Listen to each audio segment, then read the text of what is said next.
Okay, so for question 3, you have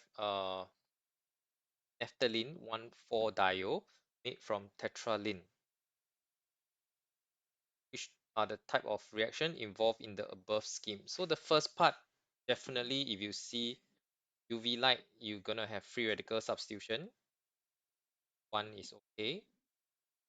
Okay, the issue here lies in the second kind of reaction. You not know whether is it alcoholic or aqueous. Okay, but if you take a look at the intermediate, right, you have two BR, both BR disappeared in the final.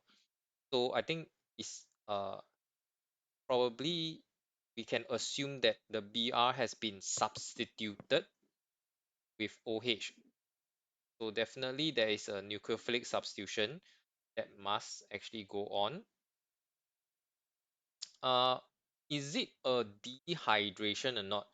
I don't think it can be considered dehydration because any OH, right, as a strong base, it does not remove water, right? So if you got to eliminate H2O, you got to use sulfuric acid.